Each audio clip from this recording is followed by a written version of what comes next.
has taken over. Let's go. It's Ferrall. Coast to coast. Steaks, chicks, stacks. You and I are going to make a lot of money. It's Ferrall, coast to coast.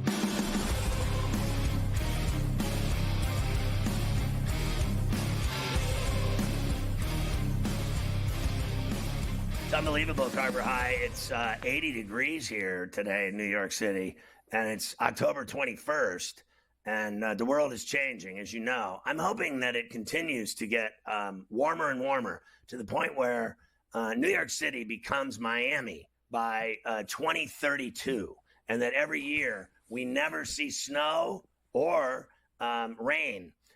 Here's the deal. We have not seen rain in New York City for 2 months. It has been sunny every day for 2 months. It is literally 70 to 80 degrees every day for 2 months without one drop of rain in 2 months. I have never in 30 years seen that before here in my life. It always rains here. It's Seattle East. It is always crappy here. It is always miserable. And I have never seen, it is literally 60 days in a row of pure sunshine, not a cloud in the sky.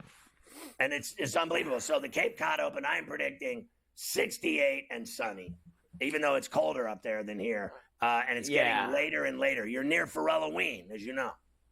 Near Halloween. I've been checking every day, as you know, and I've seen anywhere between 57 and 62 with the sun out all That's 3 ideal. days. So that's fine. Where Carver High finally wins the chalice. The green jacket, if we can get that on Saturday, that would be outstanding. Hopefully it'll come our way. We shall see. It's going to be a big week ahead. All right, last baseball thing. Then I have so much football to get to. We have to start that. But you brought this up before, and I'll finish with it. Of course, the Mets season comes to an end. And you know what, Scotty? What a job by the Mets this year. Give them all a round of applause. They were completely finished by June the 1st. They fight all the way back, get themselves to Game 6 of the NLCS. Unfortunately, come up short against the Dodgers. But that means a lot of guys who's going to be back and who's not with that Mets team. Pete Alonso, one of the guys who is a free agent now that it's over. You sent me the story that the Yankees would maybe have interest in Alonso. I don't know if after shelling out $1 billion for Soto, how much more they'd be able to do after that. But I guess anything's possible. Let's hear what Pete's off-season plans are right now with being a free agent. I mean, honestly, I haven't really thought of anything that far. I mean, I love this team. I love this organization. This fan base has treated not just myself, but my family so well. It's right now I'm just thinking of, I'm just thinking of the group. I'm just, I mean, obviously, like, we'll see what happens. We'll cross that bridge when we get there. But I love New York. I love this team. I love playing in Queens. Like, this group is really special. The memories we've created together are just, I mean, wow. Like, this is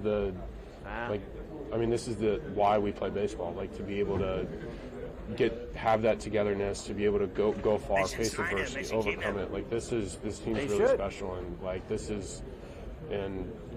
I mean, yeah, I want more moments like this, and like, this is a really special group. Listen, they're this close to winning a world championship, and he was a huge part of it. The home run in Milwaukee, the home run against the Dodgers in Game 5, forcing Game 6. He has been a playoff performer. His catch in Game 6, down the first base line, over his shoulder on that foul ball. This guy plays every day, and he is worth the money. Okay, in this day and age, giving that guy $200 million to me is not crazy. Wasn't he already making like $100 million? How do you not give this guy a raise and keep him? It makes no sense to me at all that Cohen is that stupid. I mean, you don't replace guys like this. He will learn. He'll rue the day that he doesn't re-sign Pete Alonso. Pete Alonso has been one of the best Mets ever. I mean, let's just face facts. This guy can flat out hit, and he can play. He's good at first base, and he comes up big in the postseason. What more? You have a loaded team. When you spend the money that this guy spends, they are a loaded team with talent, and the Mets should be a playoff team every year, a wild card at worst. They should. I got to tell, maybe things have changed now. I mean, we had that moment a couple of months ago where it seemed like, for whatever reason, they didn't want him back. Like, it felt like that's the way it felt. And I think it's a mistake as well. And I don't know how much this run changes that. We'll see. It should be a very interesting offseason for the Mets and Pete Alonso. All right, there you go with the baseball. Of course, all week we'll get ready for the Yankees and the Dodgers coming up on Friday night, game number 1. Let's get to the football now from yesterday. Of course, pain day. We have 2 games tonight. Baltimore in Tampa against the Ravens. We have the Chargers at the Toaster against Arizona. So a double dip with the NFL. Let's start, though, with Sunday night football. How could we not? Here we go. Because the Jets had a 15-6 lead over the Steelers in this game, and the Steelers would then proceed to rip off 31 straight points. It took a little while, Scotty, but Russell Wilson in his first start as a Steeler really started to get cooking with George Pickens, including finding him in the end zone on NBC. Second and 10, Jets bring 4, Wilson end zone shot, Pickens! Got it! Touchdown, Pittsburgh! I love the Steelers. So this guy, we were wrong, without a doubt. We thought they should have stuck with Fields. And this guy went out and played so much better at quarterback than Fields. It wasn't even funny.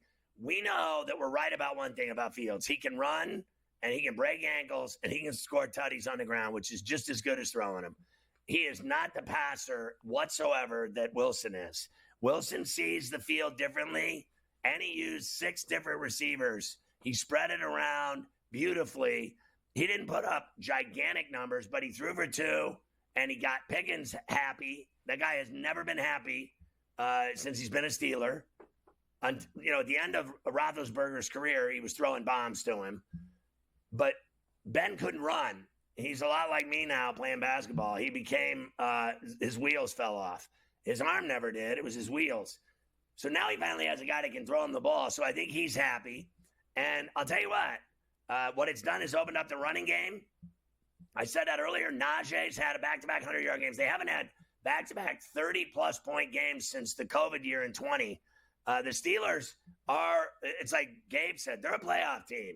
They are good. So here's the deal. They could not win the North. The Ravens could win the North, or the Steelers could win the North, because the Steelers are playing them on the 17th. I'm going to the game. The Ravens always have problems with the Steelers at Baltimore and in Pittsburgh. The Steelers give them problems. And if that happens again, the Steelers win the North. If they don't win the North, they're getting a wild card, because all the other teams that are good are winning their divisions. The Chiefs are winning their division, and the Bills are winning their division. Okay? So I don't have to worry about them being wild cards. And if you win 10 games in today's NFL, you go to the playoffs. 10 is the end number. 10 or 11 wins, 12 wins, you're automatic. 10, 11, you're in.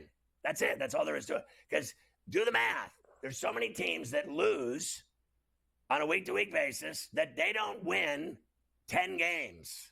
And when you win 10 games, you go to the postseason. How many did the Steelers win last year? 9, right? They went to the playoffs. You win 10, you're in. They're winning 10 games this year, sure as I'm sitting here. Automatic. I believe they are, and the too. over was 7.5. We're going to hit that, too. Then it moved to 8.5. We're going to hit that, too. We're going to get them both. Here's Tomlin talking about – actually, I'll probably have to wait on Tomlin. We'll play Tomlin when we come back. We'll come back with him. Do you disagree with anything I just said? No. I look at it this way. 10 is absolutely going to get them in. They've got 5. I already told you. 2 against the Browns and 1 Giants. They should win those 3 games. I know the Browns, division rival, blah, blah, blah. That should get you to 8. You got to find 2 more somewhere along the way, and that'll get you to 10. No problem. Schedule's a little tough in December. Eagles, Ravens, Chiefs, Bengals, but you got to doing what you're supposed to do. You stack them up early. And then it leaves you some room later on. So I think they're going to be there. Look, they have a great defense. Not the Jets, the Steelers. The Steelers are the team with the great defense. And now they have an offense that runs and passes. The Steelers are going to the postseason.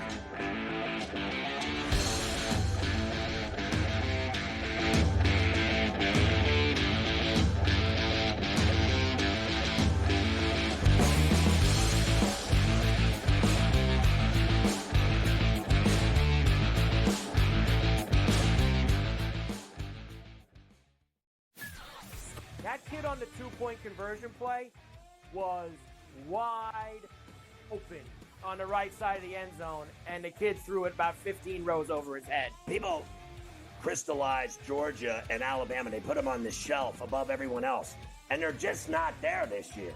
I thought the kid Beck was great on Saturday, but they barely beat Mississippi State, who is porous. Ferrall Coast to Coast, only on SportsGrid. Anyone that's been to a sporting event, the atmosphere before a game, I think Game Time Decisions has that same exact atmosphere. This is our arena.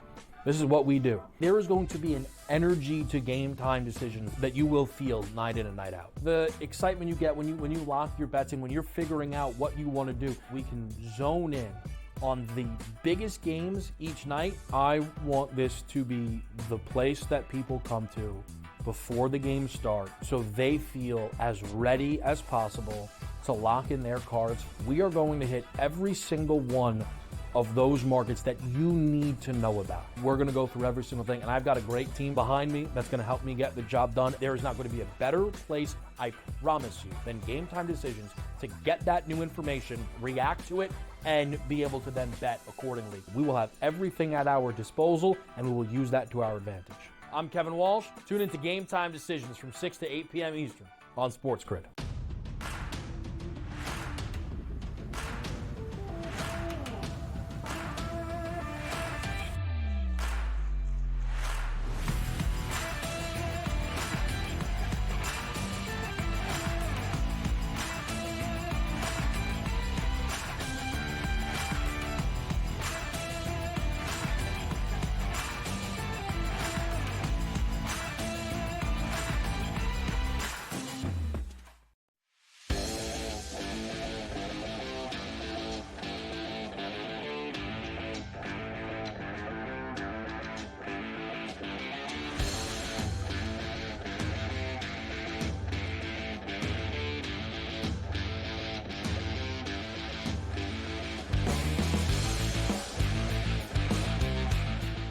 All right, big fans of Mike Tomlin here on Coast to Coast after a win.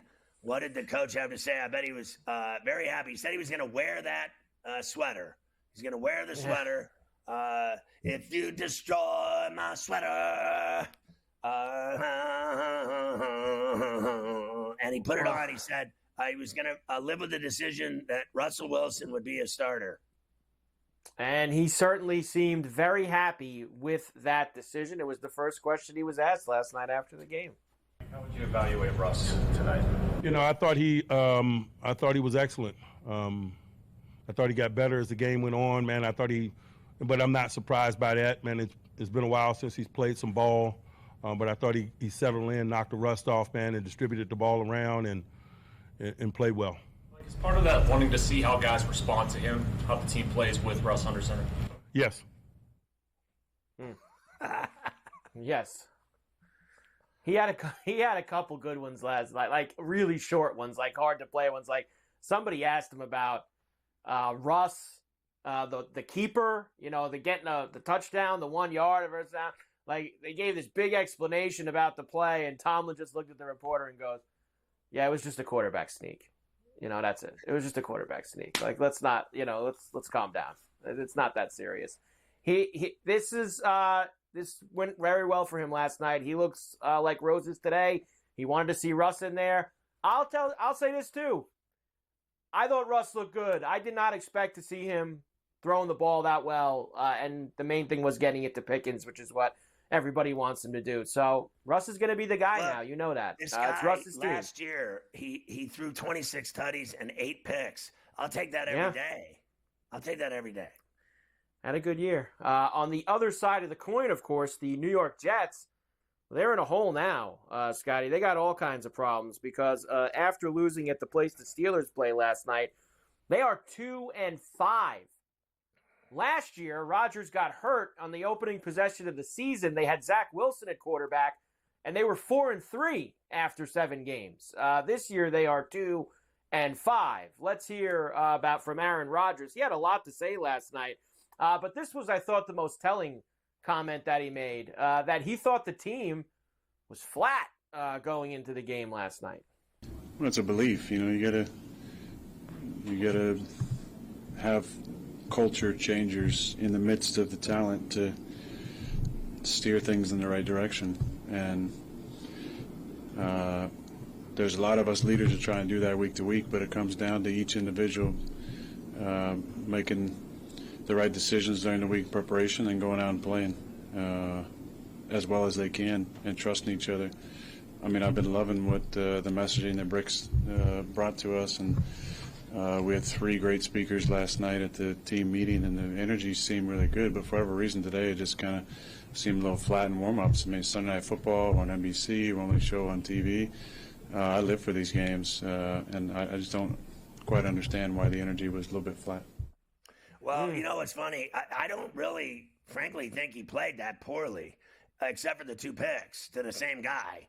But overall, he was like, I mean, what was he, like 24 of 36 or something? It wasn't like he was bad. He threw for like 290 something and a couple of touchdowns. Look, it's not all on him. I just think that every loss becomes his problem. And it's amazing to me because they have all these guys that are talented. And how can you explain to me why they don't win? Rumored had it, they had the best defense in the NFL, which is so far from the truth. It's not even funny. They couldn't stop a mule from taking a leak on them, honestly. They can't stop the run. And I hear how great their secondary is. What are you talking about? What they have is one good player, Sauce Gardner, who got used last night as well by George Pickens multiple times. I'm sick of hearing about the Jets. They are not good at all. And explain it to me, Mike. They have all this talent. Well, I think that's the first thing is they've been talking about this for years now, that they're the most talented D's. Other than Quinnen Williams, who on the defensive line is without question one of the best in the league at that position, and Sauce Gardner, fine. I still don't think that would be the first or second guy I would take in the NFL cornerback draft if we were having one. But he's a very good player. I won't deny it. Where is the rest of the all-pros all over the field? Mosley never plays. So Mosley's old. He doesn't play anymore. He's on the field for half the games. Here's the other thing. Since they fired Saleh 2 weeks ago, I mean, say what you want. That's when the defense has really come off the rails here. The Monday night game against the Bills and last night, they've been run over. They've been thrown all over. And that's ever since Saleh was fired. And I think you got to look at it and say, they put too much on this guy's plate. I feel bad for this guy Ulbrich because he's the guy who's going to who'll get it at the end of the year, even though he's the interim coach. He's a defensive coordinator. He's never been a head coach before, and I think it's hard for him to manage both responsibilities. I think firing Saleh ended up being probably a little too quick for what they were doing because their defense wasn't playing poorly when they fired Saleh. Yeah, listen, I'm not going to argue with you. And you can't cry over spilled milk. It's already over. They fired him. So finished. Talking about like bringing him back, I think you're right. They might have pulled the trigger too quickly on firing him. Should have played the season out, but they didn't. And it sounds to me like what Rodgers is saying is that they like Brick, that they like him better. They're like, we love his message. We love the way he does things. And that, to me, is indicative of not loving Saleh, honestly. But then why is the team flat then? Why would you say that the team was flat? Like, I don't. They were up 15-6. They never scored again. When somebody talks about the morale or the team being flat, that's, to me, coaching. That's somebody's got to be in that room raising the morale. And look, I just think they didn't need Devontae Adams either. One of those picks, they got him, and isn't he the superstar stud? Isn't he the superstar stud that's supposed to come in and change the culture? Rodgers and his lover. I mean, honestly, what do they need now? I'll tell you what they need is to win a game. And that pick, that one of those 2 Rodgers picks was Garrett Wilson's fault. I mean, it hit him right in the hands. I mean, the thing hit him right in the hands. I mean, catch the ball. He admitted that he sucked.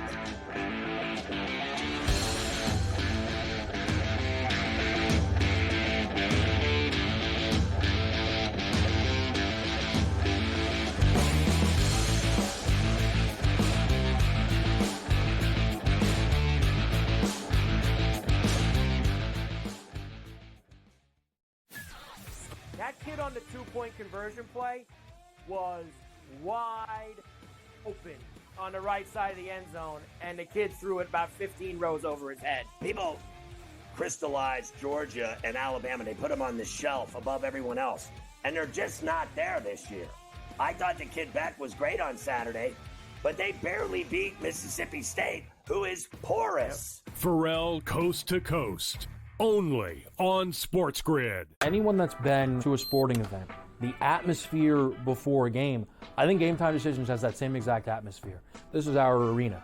This is what we do. There is going to be an energy to Game Time Decisions that you will feel night in and night out. The excitement you get when you lock your bets in, when you're figuring out what you want to do, we can zone in on the biggest games each night. I want this to be the place that people come to before the game starts so they feel as ready as possible to lock in their cards. We are going to hit every single one of those markets that you need to know about. We're going to go through every single thing, and I've got a great team behind me that's going to help me get the job done. There is not going to be a better place, I promise you, than Game Time Decisions to get that new information, react to it, and be able to then bet accordingly. We will have everything at our disposal, and we will use that to our advantage. I'm Kevin Walsh. Tune into Game Time Decisions from 6 to 8 p.m. Eastern on SportsGrid.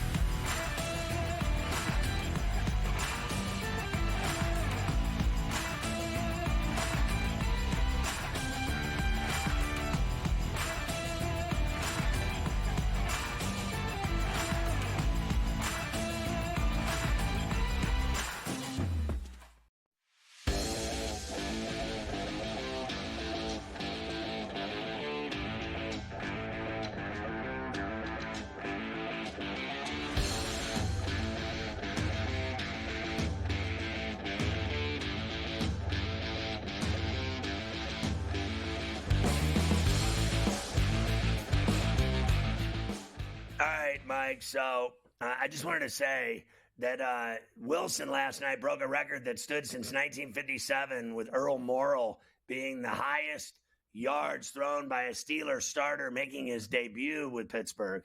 And he did it last night with the 264 and 2 touchdowns. He has the record now. First start as a Steeler quarterback. He lights it up. He lights it up. Tremendous job by him, and I think he'll maybe light it up again next Monday night, right? They got the Giants coming to the place the Steelers play. We'll get into their problems in a few minutes, that's for sure. All right, by the way, one more Jet note for you. Reddick showed up today. He ends the Jet holdout. Rosenhaus figured that all out with the Jets. Adjusted contract.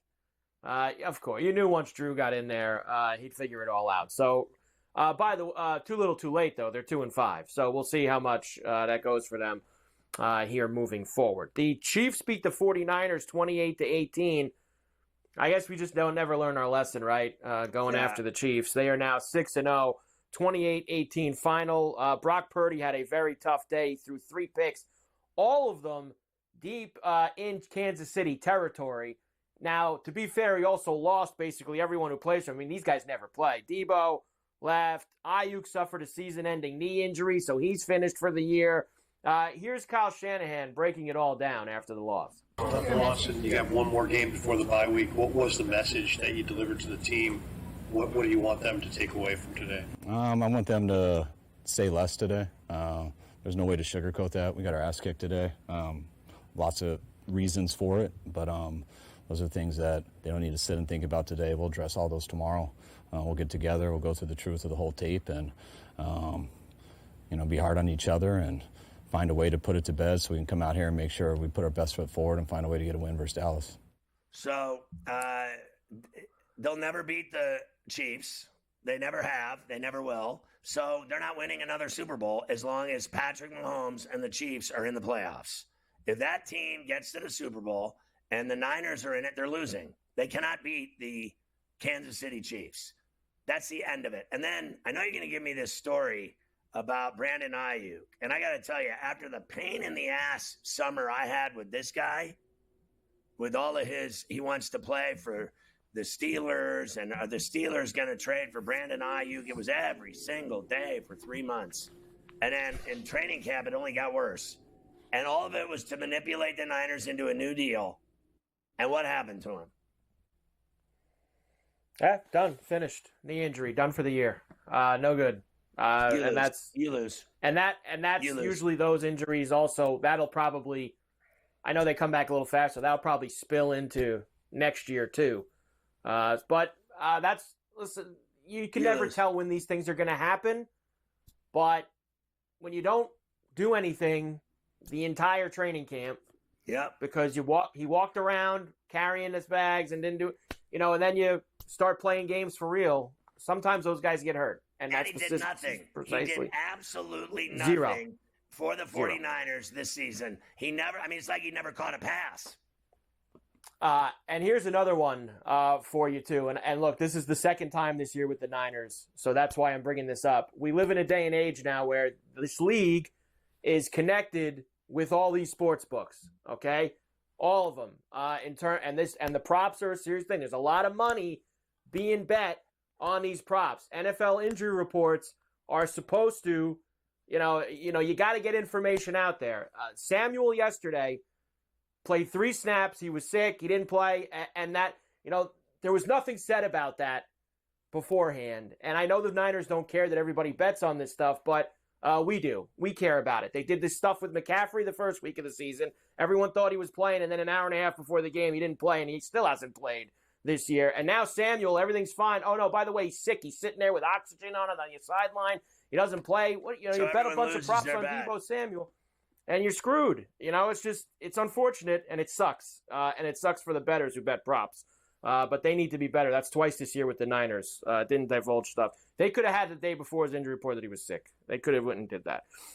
So there you go. Eagles beat the Giants 20. We'll save the Eagles stuff. There's a lot going on with them. Because, of course, Barkley came back to MetLife.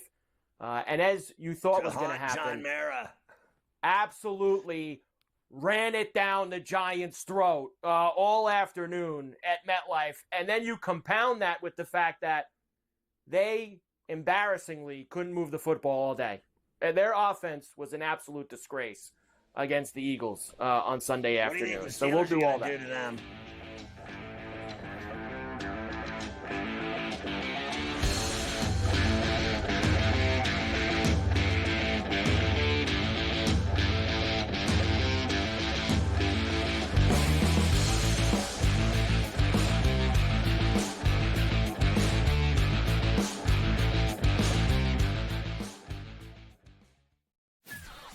That kid on the 2-point conversion play was wide open on the right side of the end zone, and the kid threw it about 15 rows over his head. People crystallized Georgia and Alabama. They put them on the shelf above everyone else, and they're just not there this year. I thought the kid Beck was great on Saturday, but they barely beat Mississippi State, who is porous. Ferrall Coast to Coast. Only on SportsGrid. Anyone that's been to a sporting event, the atmosphere before a game, I think Game Time Decisions has that same exact atmosphere. This is our arena. This is what we do. There is going to be an energy to Game Time Decisions that you will feel night in and night out. The excitement you get when you lock your bets in, when you're figuring out what you want to do, we can zone in on the biggest games each night. I want this to be the place that people come to before the game starts so they feel as ready as possible to lock in their cards. We are going to hit every single one of those markets that you need to know about. We're going to go through every single thing, and I've got a great team behind me that's going to help me get the job done. There is not going to be a better place, I promise you, than Game Time Decisions to get that new information, react to it, and be able to then bet accordingly. We will have everything at our disposal, and we will use that to our advantage. I'm Kevin Walsh. Tune into Game Time Decisions from 6 to 8 p.m. Eastern on SportsGrid.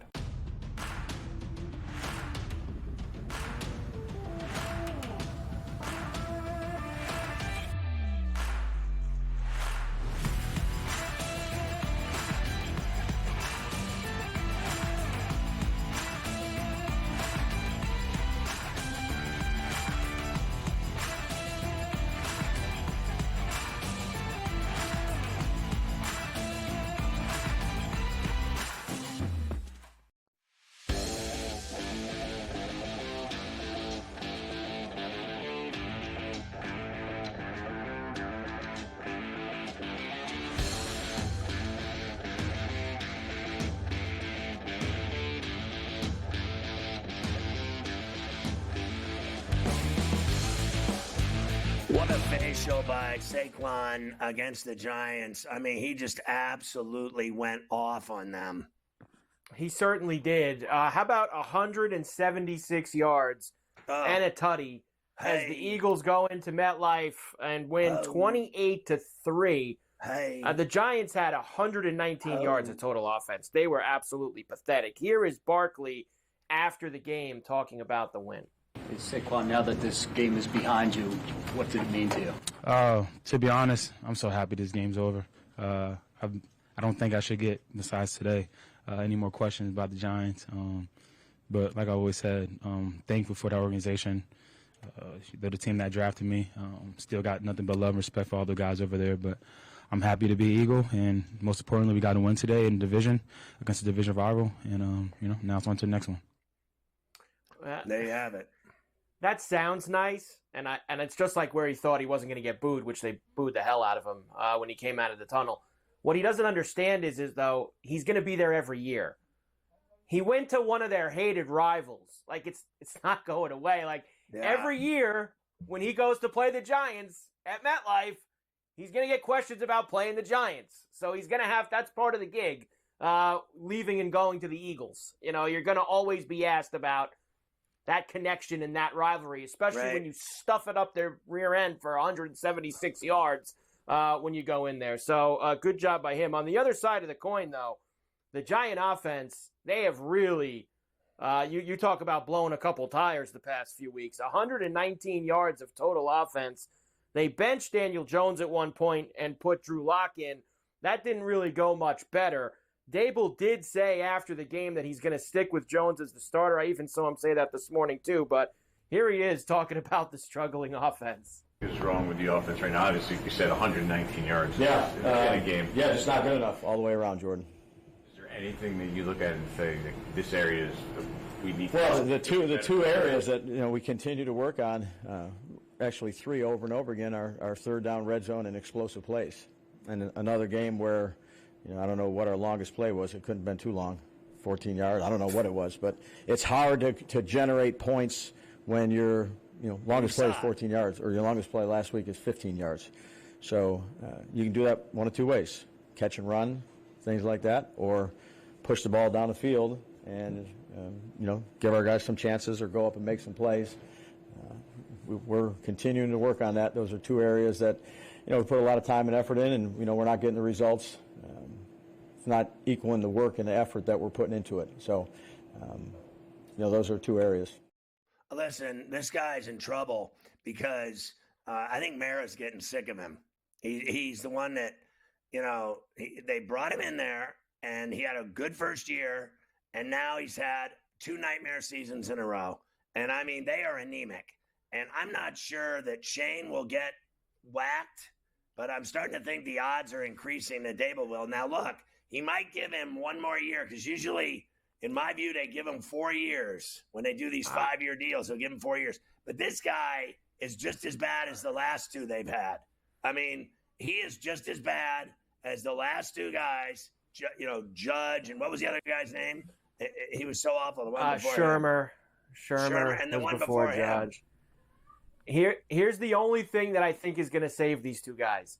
I honestly believe that Joe Shane and Brian Fresh, I want to be able to take a guy in the draft. Dable and Shane? They are, and that's why I think that both of them are going to get a chance here to draft their own quarterback. I think they tried last year. They were just too far away. They couldn't get up into the top 3 for Daniels or May, and I think that they're already on track. The trajectory's starting. They're going to be picking again in the top 5, 6, 7. Like it's starting to look that way. Do you think they should draft Cam Ward? I don't know who they're going to take. I think we're still far away from. Who would you draft, Cam Ward or Shedeur Sanders? If those were my 2 choices, I would probably take Cam Ward. But I don't know who else is going to be in that discussion. There's going to be a few other guys that we haven't even thought of yet. Whether it's no one's better than those 2. I don't think so. I know that Ewer's stock has obviously dropped here the past couple of weeks with him not playing and Arch being better. So Ewers probably isn't going to crack those two guys. I don't think Beck from Georgia is going to crack those two guys. He's already losing money by playing now. He's losing money playing now. They are going to – I think Mara's going to let Shane and Dable get the quarterback they want. And I think that that's going to be then where the clock starts ticking. I think they can get out from Jones after this year in terms of money, and they're going to get to pick a quarterback. Do you believe that that Texas would have beat Georgia if Arch Manning played? I'm not so sure about that, but they would have probably had a better chance than they did on Saturday night. They should go back to him after they watched that performance. I'm stunned they brought him back out for the second half, and I know I got Sark for you later on that, on why he did it, but he took him out. You might as well have just ran with it and let him play the rest of the game. It didn't make sense to me, but he played so poorly in the first quarter and a half that it really put Texas behind the 8 ball. All right, next, Buffalo beat Tennessee 34-10. They screwed around for about a half, and then they really started laying it on the Titans. And Rudolph the Red-Nosed Reindeer did start, and it didn't matter. Amari Cooper, in his first game with Josh Allen, immediate dividends being paid as they had the go-ahead touchdown and never looked back on CBS. Second down and 10. Allen looking for Cooper. Touchdown! His first catch as a Bill goes for 6. And Buffalo pulls ahead. Listen, as I said last week, this guy to me is more valuable than Adams in the sense that this guy, all he does is come down with the ball. All he does is catch touchdowns. All he does is make big plays. Doesn't open his mouth. He's not a celebrity. He's not a red carpet guy like Adams. Adams cries and whines and once out of Vegas, got his way. Now he's back with his lover. Threw the first pass to him, drop. What did he do in the game? 3 catches, nothing. He did nothing in the game. He's done nothing to make the Jets better at all. Meanwhile, Cooper was in Buffalo for 5 minutes, and he scored a touchdown. 4 catches, I think it was 66 yards, and that touchdown. And that was with really, like we said, like there was plays out there, like Coleman, who's a rookie, was telling him which way to go. Right. I think that was on the touchdown pass. Coleman had, I think, the Bills are winning the East, and they're going to the playoffs, and they're going to have a home game. The Jets are not going to the playoffs, and they have all these high-priced players, and they don't win. That is precisely what goes on. All right, I will save that one for you for next. Anything with? How about Seahawks beat the Falcons 34-14? Gutless effort by Atlanta honestly, at home in that game. That was really gutless by Atlanta losing that game. Geno was tearing them to pieces. And he's tearing the leading them to passer pieces in the NFL. No one ever, says anything about it. This guy is just tearing it up. They did get some bad news this afternoon, though. Metcalf left that game for Seattle, DK Metcalf, and he is week to week apparently with his injury. I got for the year, like it's better than other guy. Better than being done for the year. I got a lot of injury stuff for you today. A lot of week to weeks as well that we will get through. We'll come back. Another long day for the Patriots. This time, though, it was in London. And the Lions with a huge win over Minnesota in that NFC North. We'll do that when we come back. I hit both games in London. The Bears game last week and this game this week.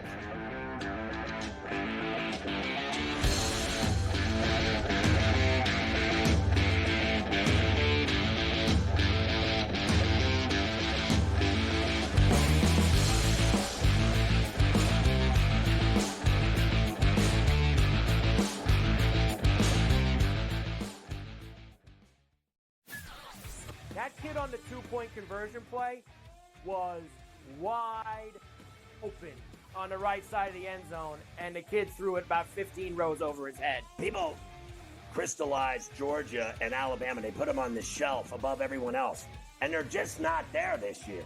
I thought the kid Beck was great on Saturday, but they barely beat Mississippi State, who is porous. Ferrall Coast to Coast. Only on SportsGrid. Anyone that's been to a sporting event, the atmosphere before a game, I think Game Time Decisions has that same exact atmosphere. This is our arena. This is what we do. There is going to be an energy to game time decisions that you will feel night in and night out. The excitement you get when you lock your bets in, when you're figuring out what you want to do, we can zone in on the biggest games each night. I want this to be the place that people come to before the games start so they feel as ready as possible to lock in their cards. We are going to hit every single one of those markets that you need to know about. We're going to go through every single thing, and I've got a great team behind me that's going to help me get the job done. There is not going to be a better place, I promise you, than Game Time Decisions to get that new information, react to it, and be able to then bet accordingly. We will have everything at our disposal, and we will use that to our advantage. I'm Kevin Walsh. Tune into Game Time Decisions from 6 to 8 p.m. Eastern on SportsGrid.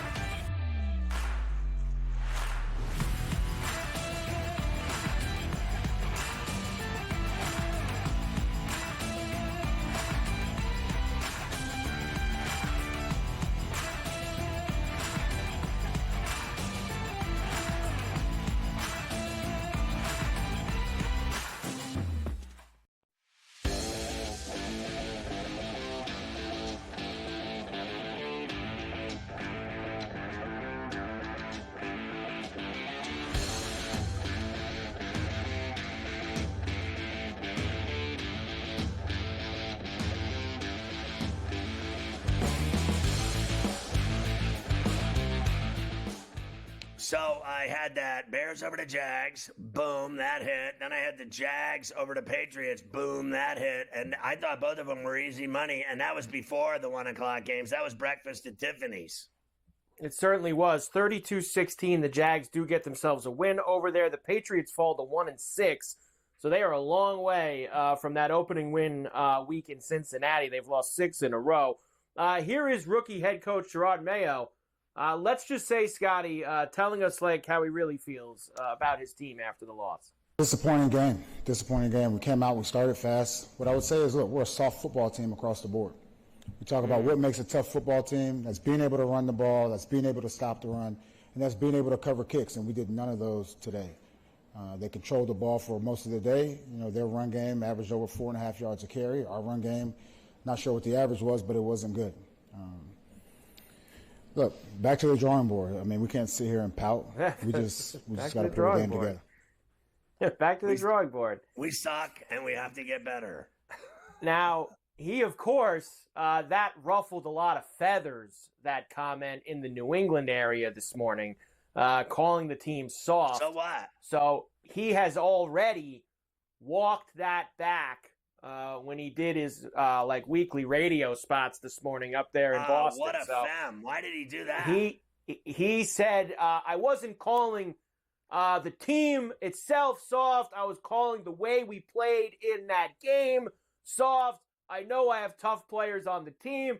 A lot of scrambling by Gerard Mayo this morning there in the New England area. So what a shame that is. I will say this. Under 4.5 to hit. I don't care about anything else.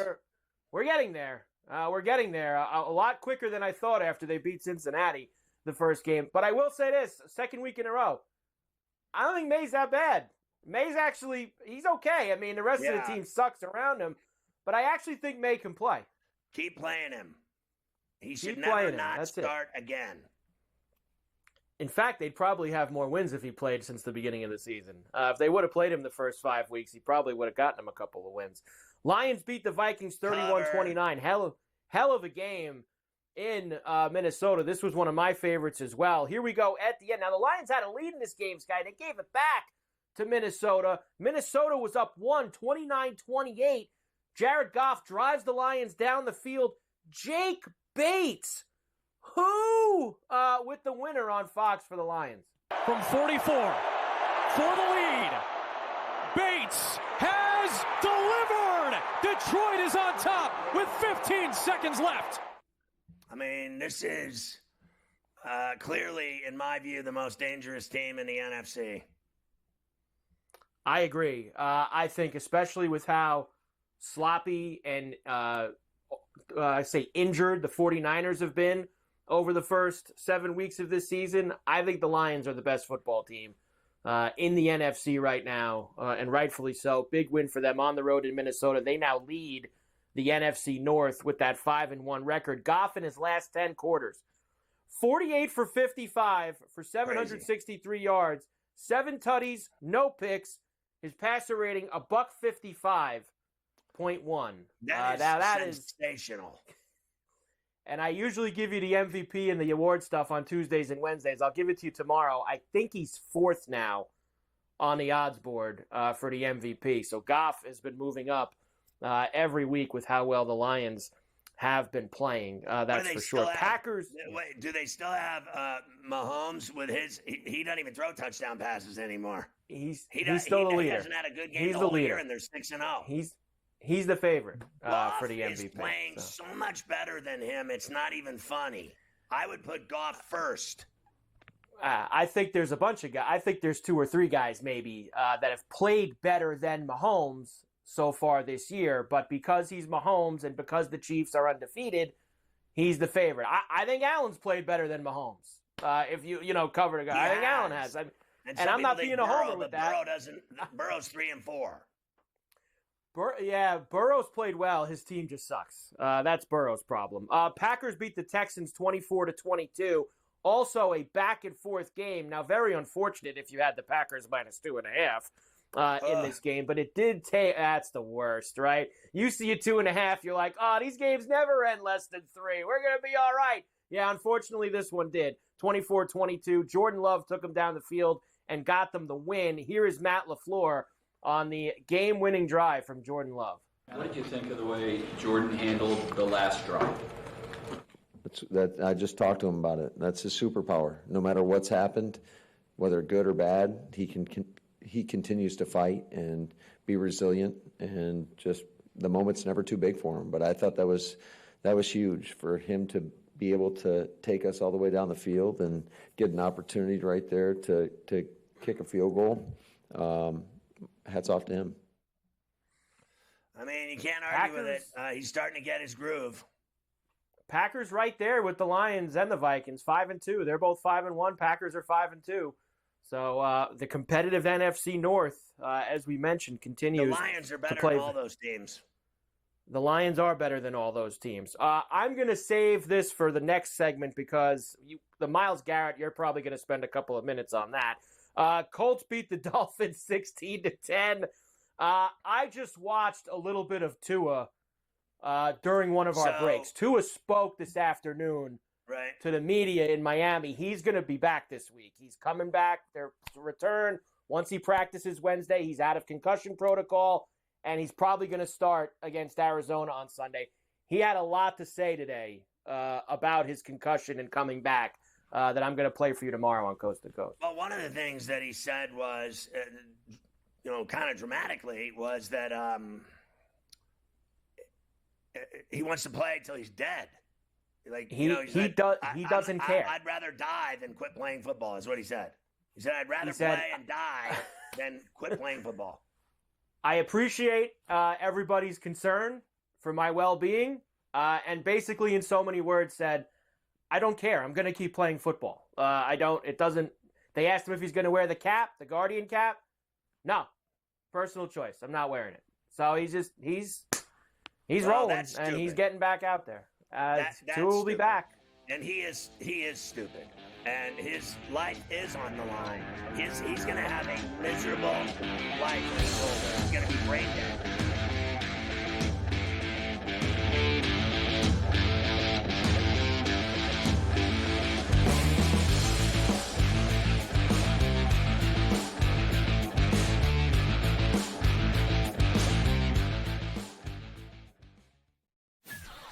That kid on the 2-point conversion play was wide open on the right side of the end zone, and the kid threw it about 15 rows over his head. People crystallized Georgia and Alabama. They put them on the shelf above everyone else, and they're just not there this year. I thought the kid Beck was great on Saturday, but they barely beat Mississippi State, who is porous. Ferrall Coast to Coast, only on SportsGrid. Anyone that's been to a sporting event, the atmosphere before a game, I think Game Time Decisions has that same exact atmosphere. This is our arena. This is what we do. There is going to be an energy to game time decisions that you will feel night in and night out. The excitement you get when you lock your bets in, when you're figuring out what you want to do, we can zone in on the biggest games each night. I want this to be the place that people come to before the games start so they feel as ready as possible to lock in their cards. We are going to hit every single one of those markets that you need to know about. We're going to go through every single thing, and I've got a great team behind me that's going to help me get the job done. There is not going to be a better place, I promise you, than Game Time Decisions to get that new information, react to it, and be able to then bet accordingly. We will have everything at our disposal, and we will use that to our advantage. I'm Kevin Walsh. Tune into Game Time Decisions from 6 to 8 p.m. Eastern on SportsGrid.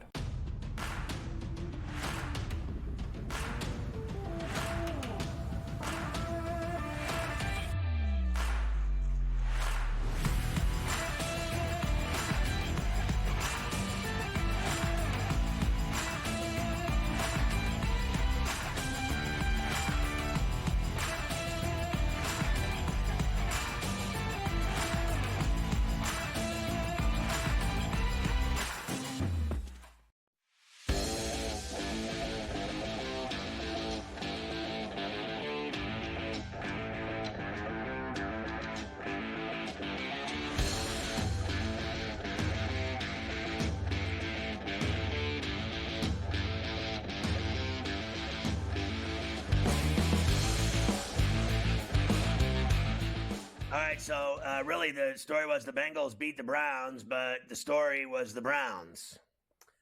The story was the Browns. So 21-14, Bengals did win the game. Cover for them. That's all fine and good. In the game, Deshaun Watson gets hurt. All right, gets carted off the field. He does have a ruptured Achilles. He is done for the year. All the tests today did confirm that. But as he gets hurt, Scotty, and is getting carted away, all of the crazy Cleveland fans are all cheering. Now, remember, they've been booing this guy for weeks. Not really because of all of his indiscretions off the field, but he has sucked. He has been the worst quarterback in the NFL. So some of the fans decided to cheer when he was being carted away. This angered everyone on the Cleveland Browns. Jameis Winston was upset about it, Stefanski, and here's Myles Garrett, who was also upset about it. No, like I said, no one deserves that, and I hate using the word deserves. I'm usually pretty consistent saying earned. He hadn't earned it, and he doesn't deserve it. No, man does pretty much everything right. He's been a model citizen through college and most of the pros. He plays the game as hard as anyone I've seen. Puts everything on the line, willing to throw his body out there, and he plays the game at 100 miles per hour. And there's a risk of being injured, and he took that risk. But we have to be there for him as a team, as an organization. We can't look down on the guy because of any mistakes on the field or anything off the field. I'm sorry. You should have ran the famous Jameis one. It was way better, where he talked about how he grew up and who he is as a man, not Watson, but himself, famous Jameis Winston, and saying, bottom line, you're all a bunch of idiots. What you did to him is ridiculous. It's everything, unsavory. Called it, it's despicable. Who do you think you are? This guy deserves better. I don't care what he's faced, what he's done, what he's had problems with off the field. This guy puts his life on the line every day playing quarterback in the NFL, and you cheer when he ruptures his Achilles.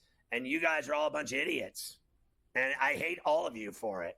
And he said, I don't care what you think of me. You guys are all idiots. It was so much better than Myles Garrett. It's not even funny. Well, the thing with the Garrett one, which got a lot of gas, was for him to actually stand there and talk about what a great guy he is. Great guy he is. Myles, can we relax here? What a great guy. And they weren't cheering because he's a quote-unquote bad guy, cheering because he's been awful. I don't think anyone was right here. Fans, you shouldn't cheer when guys get hurt. Glad he's done, and I think he's finished with the Browns. Man, he might be. He certainly might be. He didn't tear it. He ruptured it. A rupture's way worse. Ruptured's NG. This guy no good may never play football again. But we shall. I'll give him this. He's got enough money to go to massage parlors for the rest of his life, and he can do whatever he wants at them because his days of I think playing are over. I mean, he's not going to play there anymore. They hate him. I think Haslam was stupid to do the deal, and I think he rused the day he did it. And the fans hated him. The fans no more want that guy back than anyone ever in the history of the Browns. He's the most vilified player on the Browns' history. They want him gone. They're glad he's injured. They're glad he's not going to be around anymore. Trust me. Washington beat the Panthers 40-7. Jaden Daniels left this game very early, and Mariota and Washington still cleaned them out.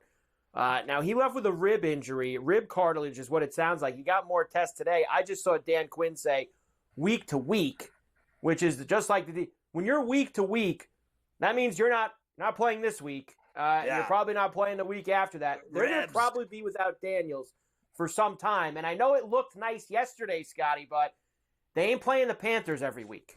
Okay, they're not playing the Panthers every week, so that's going to be a problem for them. 2 weeks in the dump in Landover. He won't be playing then either. Here's the deal: I've torn ribs and broken ribs, and the rib cartilage is. I think the rib cartilage is actually worse than breaking a rib.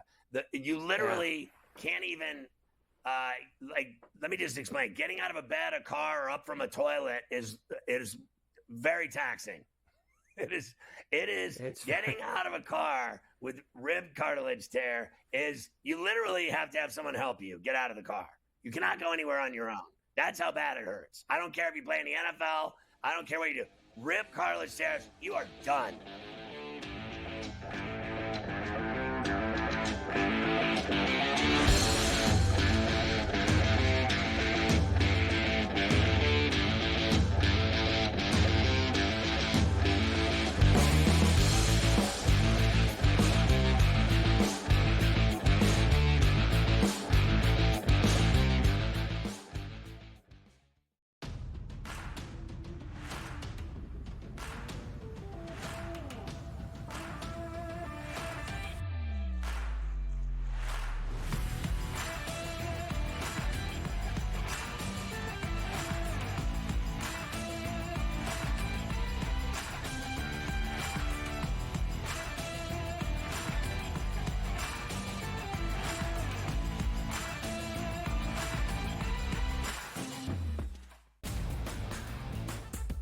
Guardians, despite being at home in the land, were a home underdog against Tarek Skubal. Enter Lane Thomas, maybe one of the under-the-radar trade deadline acquisitions being dealt from the Nationals. He was huge in the ALDS. A heavy favorite for the New York Yankees in the series. You're going to look to their best two ball players to be those MVPs. That's Juan Soto and it's Aaron Judge. The early line, only on SportsGrid.